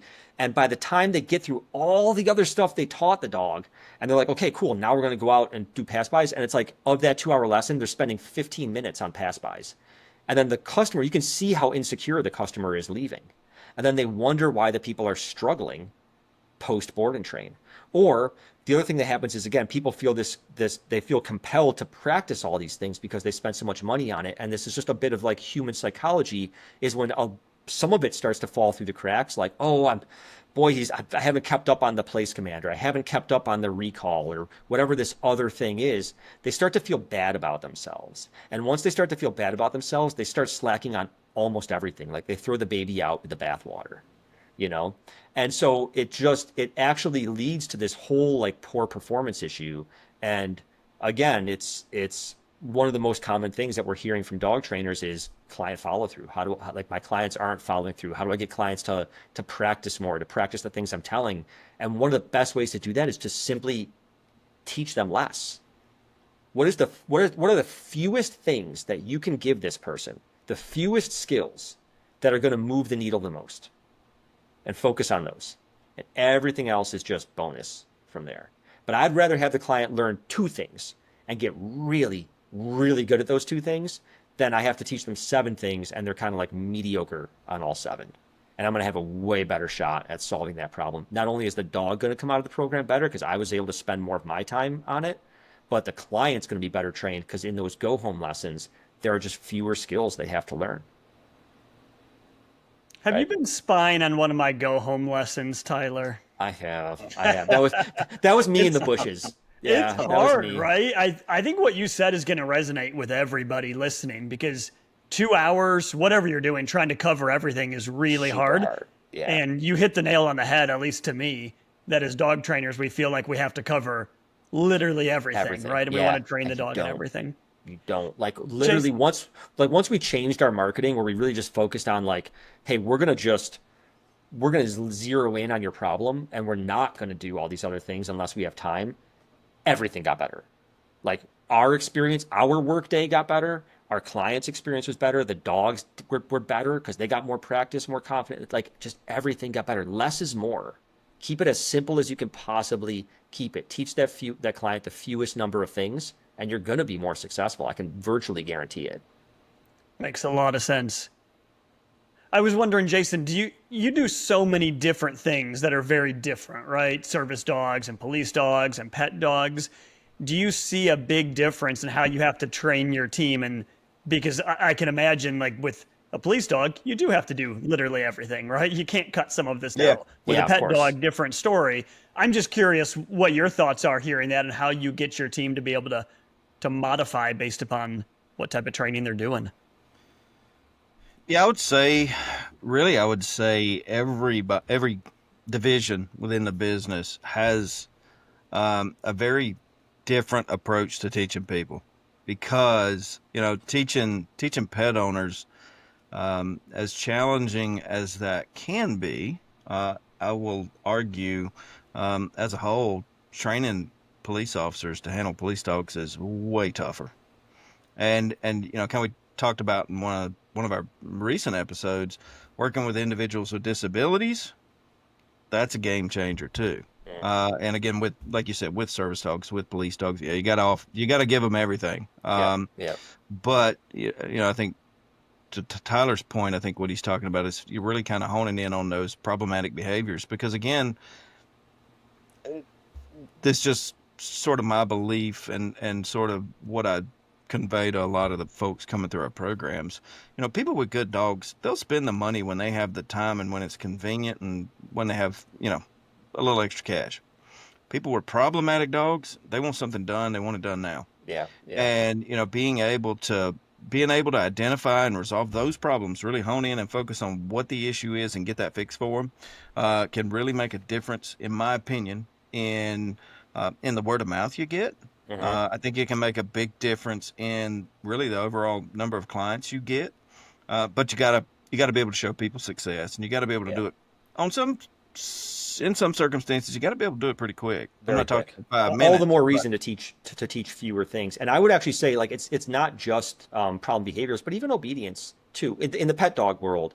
And I'm going to use an example that I've used before, but I think it just helps to illustrate the point of all this, right? So let's just say you get a client in for obedience training, and most dog trainers I know teach like 5 kind of core commands. So come, heel, sit down, place. We'll just kind of go with those for right now. Okay. And in talking to this person, you find out that they live on land, like they've got a farm or they've got trails behind, and they don't really put their dog on leash very much, maybe once a year to go to the vet. And for the most part, their dog's off leash on trails. Okay. So a lot of dog trainers, and this, not all. So if you're listening and this isn't you, that's cool. But a lot of dog trainers, like every dog that comes in, they teach those 5 commands, like pretty much regardless. And so if you think about, we have 100% of our allotted time and energy. And so we're splitting it between those 5 things. So that's 20% of our time towards those 5 things. Okay. Now, what if I said, you know what, this person barely ever puts their dog on leash, so how about we just don't worry about leash walking? We knock that thing off. Okay, now we have 4 things to allocate our time to. Now, this may not seem that significant, but when we break that up, now we're spending 25% of our time on those 4 things. Now, 20 to 25 doesn't seem that big, but it's actually, that increase is actually a 20% increase. Right? So each one of those 4 things, you're now able to do 20% more repetition on than you were before by just dropping off that one command. Okay. Now, any business out there knows 20% increase in your revenue at the end of the year is great, right? 20% is nothing to shake a stick at, but let's take it a step further. What if we said, you know what? Yeah, I could spread that equally, but what if I took the time I was going to spend on leash walking, and because recall is the most important thing, I put all that time onto my recall. So each of the other things I'm going to keep at 20% of my time. But now recall, I'm going to 40% of my time. I'm putting all that 20% I was going to do on leash walking onto recall. I just increased the number of repetitions I can do on recall by 100%, right? I doubled the number of time and repetition of recall, which is that client's most important thing. And I've got one less skill I have to teach the dog. I don't think there's a dog trainer out there that would argue that if you double the amount of repetitions spent on an individual command, that you're not going to get a better outcome with that command. You see what I mean? So again, for that customer, now they know like the money that they're spending, right? The time that they're paying me to spend with their dog is going towards the things that matter most to them. I'm going to get a better outcome with that dog. I'll be able to actually take it slower with recall, give that dog a better, more fair experience because I don't have to rush that command as much, right? I'm going to get a lot of reps in with that.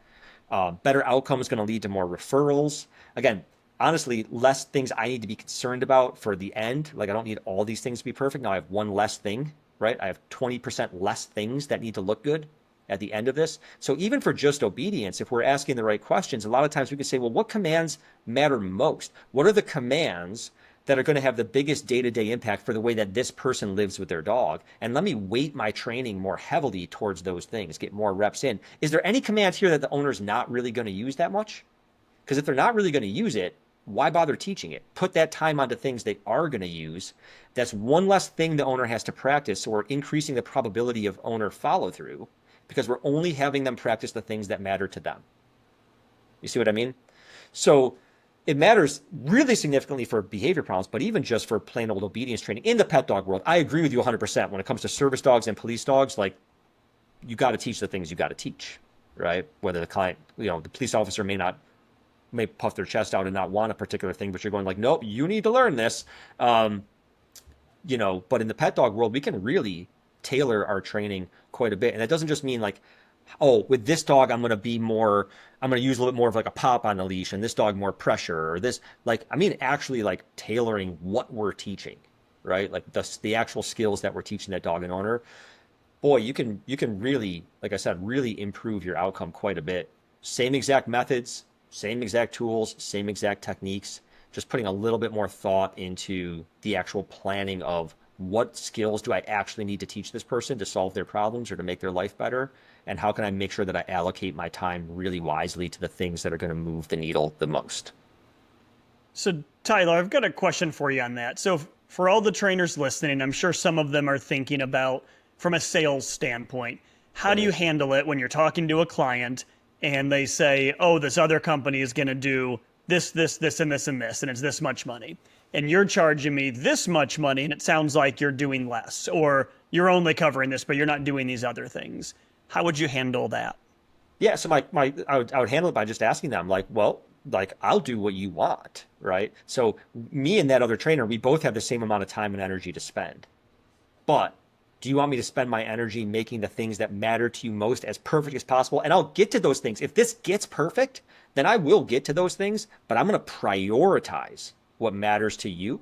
Or do you want me to spend equal time on these things? Because I'll do it however you want me to do it. It's your money, but I'm going to give you that option.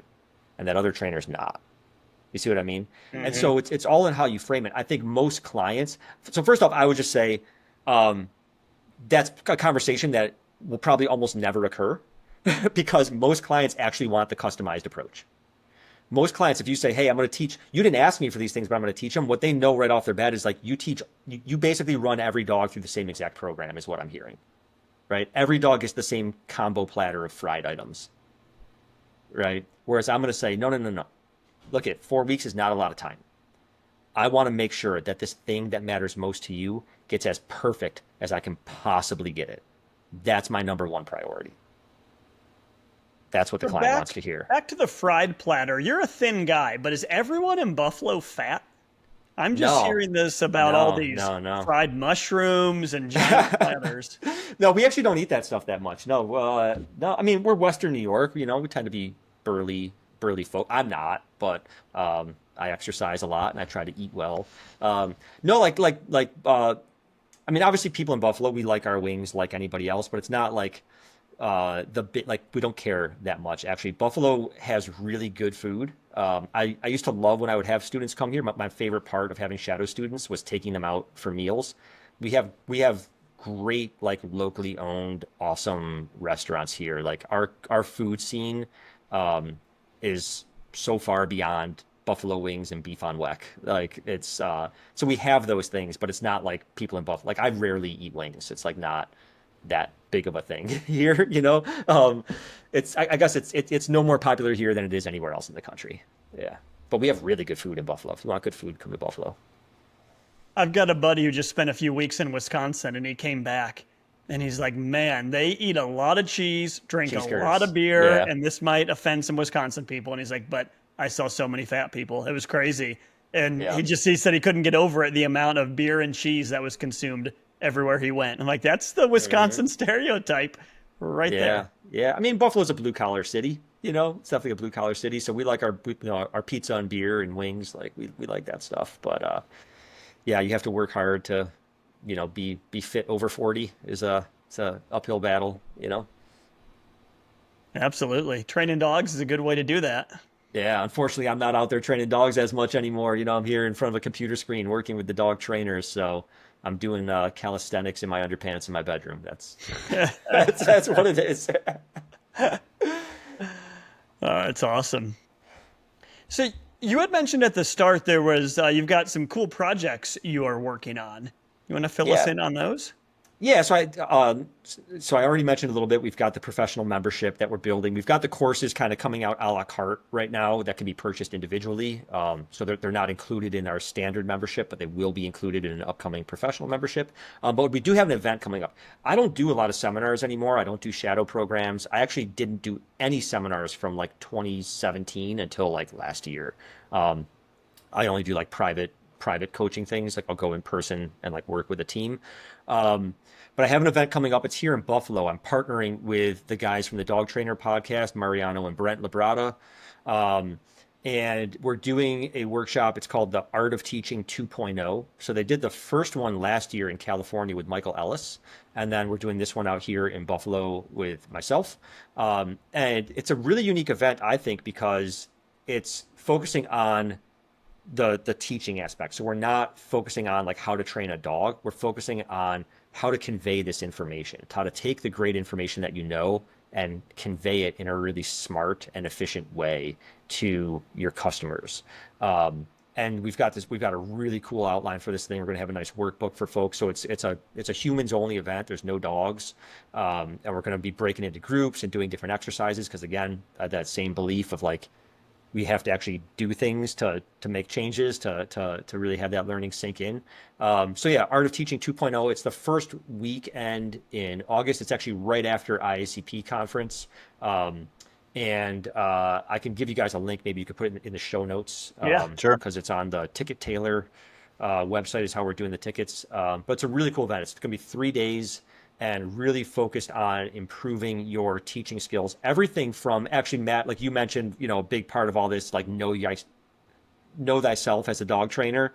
And so like day one is all about both making sure that we are doing a good sort of inventory of our own skills and making sure that we are sort of organizing our own knowledge in a thoughtful way. And then also how to do a really good evaluation for the client, like how to really ask the right questions and set yourself up for success. And then day two is all about the program planning part of it. So much more expanded version of what I kind of talked about today of lesson planning, but also some other really great ideas that can go into like how do we actually plan what we're going to do from a big picture standpoint. And then day 3 is sort of the execution. So it's like, okay, now here we are in the lesson and we're going to teach this individual skill, and how do we sort of master that ability to teach a specific skill to somebody else. So we go from the sort of evaluating ourselves, evaluating the client, planning the program, and then executing each individual.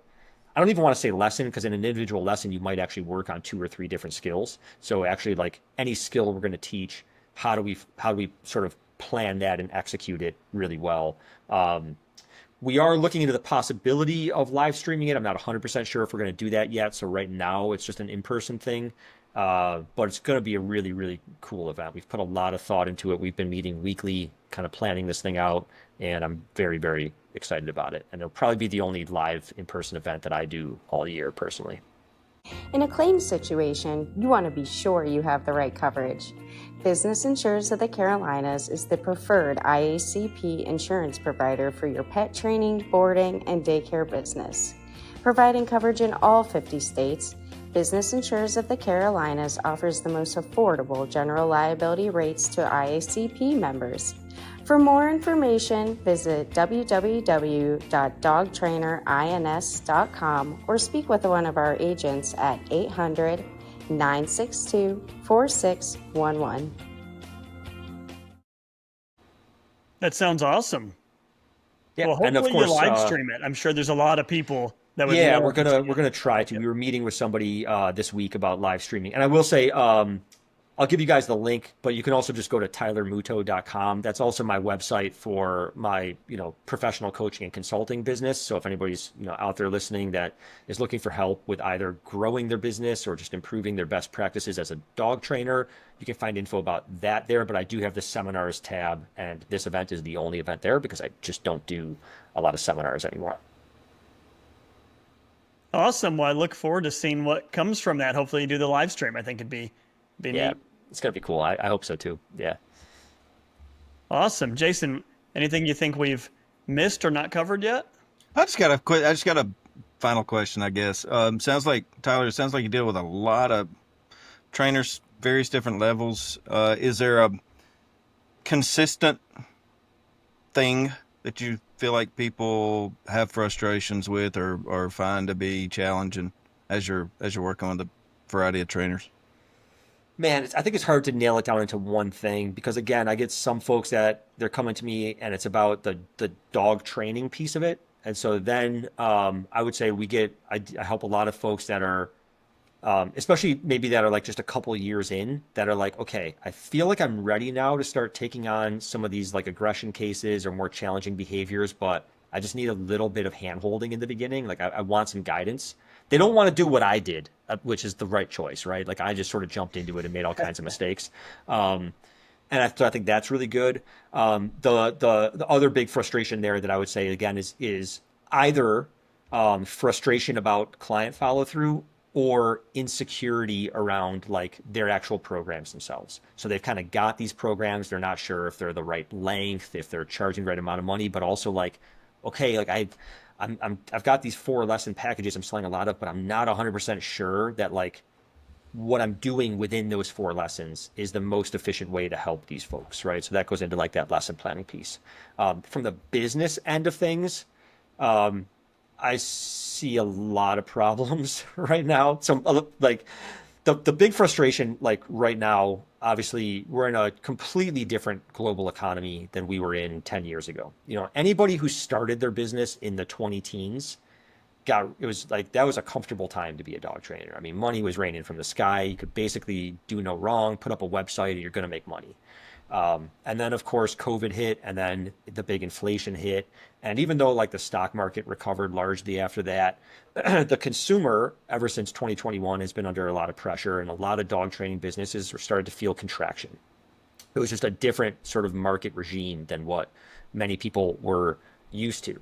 What really interesting in my position, again, talking to so many dog trainers, is some of my clients throughout that period were contacting me because they were thriving and expanding. and they wanted help with planning their expansions, help with financial projections so that they could secure lending, help with even just floor plans for a new kennel building and things like that, right? And then other people are in that same period are they're like, hey, I was doing great, and all of a sudden I'm like worried about how my finances are going to look next month, and they're struggling. And because I have a trusting relationship with people, I get to peek behind the curtains of all these businesses, and I get to see these patterns of, okay, there are some consistent things that the people that are thriving are doing versus the people that are struggling. And so I wouldn't say that like somebody's coming to be frustrated, but we're getting a lot of people that come and they're just like, they're worried right now, right? They're worried. They're feeling either they're having a hard time getting their business up off the ground, or they were doing just fine, and all of a sudden the past couple of years, they're feeling clients start to say, hey, like, I don't know that I have the money to afford this, or their phone's not ringing as much. The consistent threads that I see that are problematic for these folks that I think are again, I always go for the low hanging fruit. So I'm the same way when it comes to business as I am with dogs. What is the fewest number of things that we can focus on that are going to move the needle most here? So that's where like the first thing I do is always like a little bit of an assessment of where their business is at. I want to look at some data. I want to know how they're performing so I can say, where's your weak spot? Because sometimes it's not where people think it is. Like they think they have a marketing issue when really they have a lead generation issue, and they're pouring their money into marketing, but that's not the problem. So the big things are websites. So I get a lot of dog trainers that either just kind of threw together their own website and, you know, made it sound nice to them, but they didn't really have any guidance as to like, but what makes a website perform really well from a lead generation standpoint? Because that's really what the website is, right? It's like sort of like your first line of like sales essentially. And so I look at websites and I'm like, a lot of times I can like, I get their contact form, I look at their site, and I can, before I even talk to the person, I go, this person's struggling right now. I can just look at their website, be like, this person's going to tell me that their business is struggling. That's what this phone call is going to be about. Because I do a free discovery call with everybody initially to kind of talk to them and learn about what their goals are.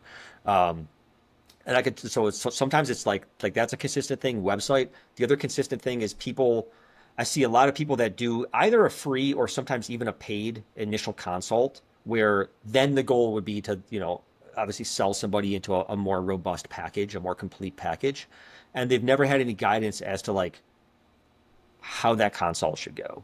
And again, there's just sort of winging it. And maybe that worked when interest rates were basically zero and money was raining from the sky, but it's not working now. And there are some really basic principles of sales. I was fortunate. I had a mentor early in my career that I actually hoped was going to teach me how to train dogs better, but ended up not teaching me much about dogs, but taught me how to sell, taught me how to sell my programs. And of course, now this being sort of my focus, I have to do a lot of self-education on best practices for sales as well.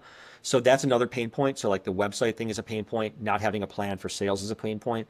And then just like really like inconsistent, like I just put out a blog post about this, like inconsistent strategies. So, you know, there are, one of the advantages that I have, I think, because of my work in finance is I'm fascinated by macroeconomics. I pay a lot of attention to, you know, both our national economy, but also the global economy. And there are strategies and best practices that work really well in an economy of abundance, right? So again, in 2015, right? And then there are very different strategies in a more scarcity kind of economy like we're experiencing right now. And so one thing I see is trainers kind of fail to recognize that, and then they don't adapt, right? And they like, dog training businesses are so adaptable, you know, especially if you're small, if you're like a 1 or 2 person operation, like you are so nimble. You can change your strategy seasonally. I mean, you can really be flexible with these things, and people often don't. Or they're actually mixing things. They have elements of a strategy that works well in a time of abundance, and then other elements that work well in a time of scarcity. And some of those things actually contradict or kind of cancel each other out. And so I wouldn't say these are things that people are frustrated about. They're things that people, they're blind spots, I would call them. So the people are frustrated at lack of income. They don't know what that's coming from. They're blind to these little things. And that becomes my job, and my expertise is to help people.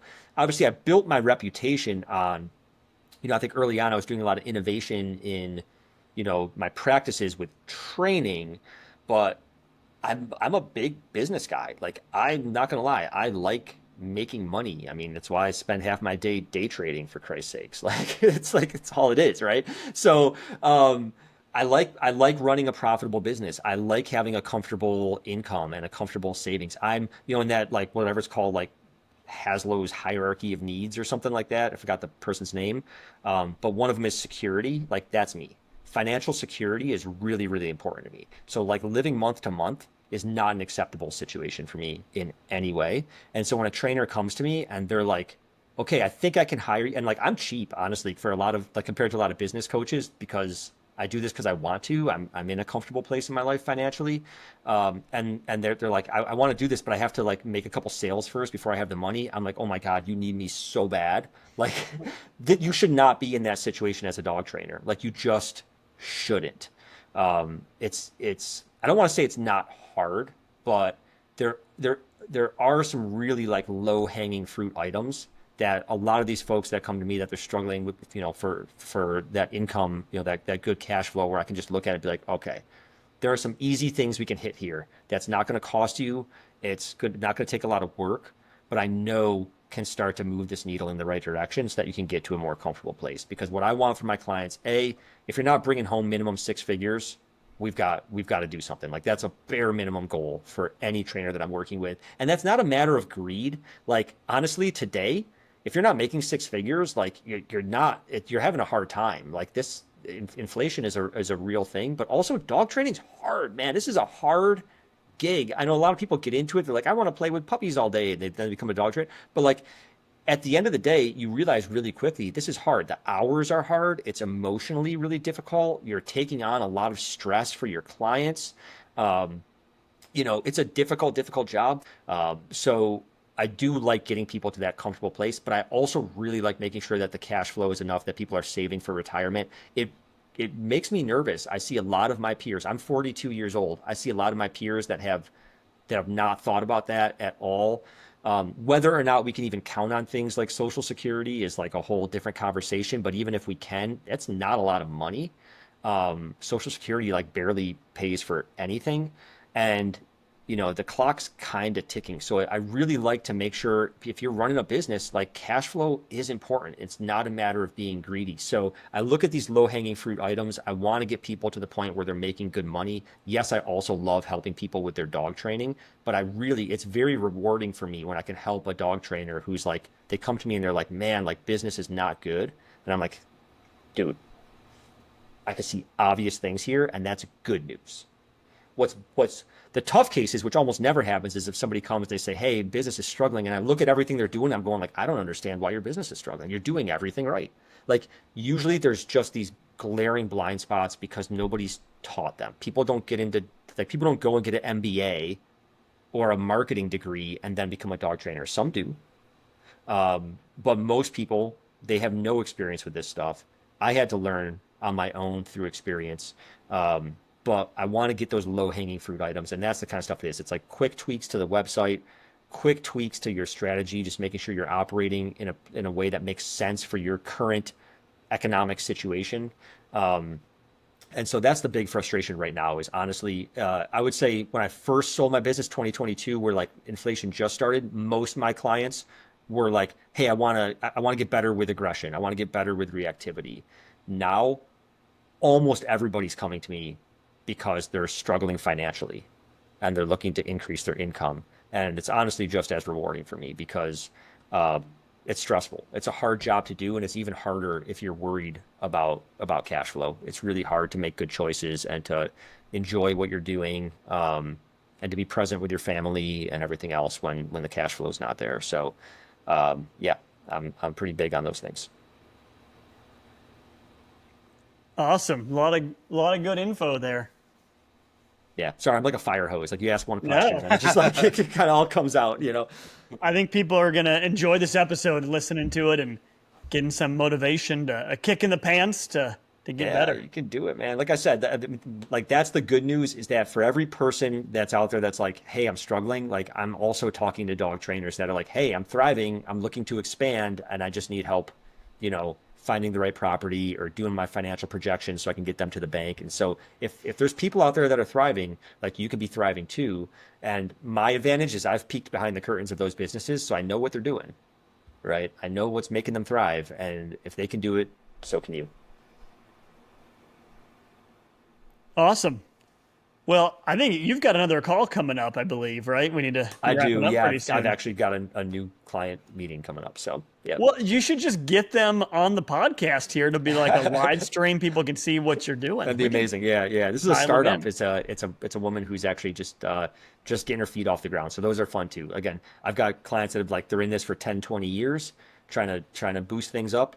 But I've got a few folks right now like this that are like, hey, I'm like almost ready to launch and I want to make sure I'm doing it right. And those are great situations because we can usually give people like a really good jump start, save them a lot of time and energy. Well, tell her to start listening to Dog Pro Radio to get her dog training knowledge. It's really, And I'll make sure she's an IACP member too. that'll be the start she needs. Absolutely, man. Well, I really appreciate you guys having me on. This has been a lot of fun and Likewise, Tyler. letting me do my verbal diarrhea as I am want to do. So yeah. Hey, I made it the whole episode without calling you Sweet Tea, so I think Hey, you did all well. right. All right. Yeah, actually, so I was joking around before this because I don't even remember when that got there. But Sweet Tea is my little nickname on here. It's actually my handle on Discord in some day trading groups that I'm in. But the full name is actually Sweet Tea the Terrible. As sort of like a medieval kind of twist to it. Yeah. Oh, that It used would have to put be- a smile on my face if that It used to showed be up. T Money the Merciful, and then we switched it to Sweet Tea the Terrible. So that's the full nickname. Yeah. Sweet Tea the Terrible. Yeah. Sound like doodle names. Yeah, exactly. Yeah, listen, man. You guys are trash talking doodles over here, but my little Hey, I told you dog's before we awesome. started, if doodles didn't exist, I don't know what I would do for a living. That's your- 3/4 of what I train are doodles, and the other quarter are Frenchies.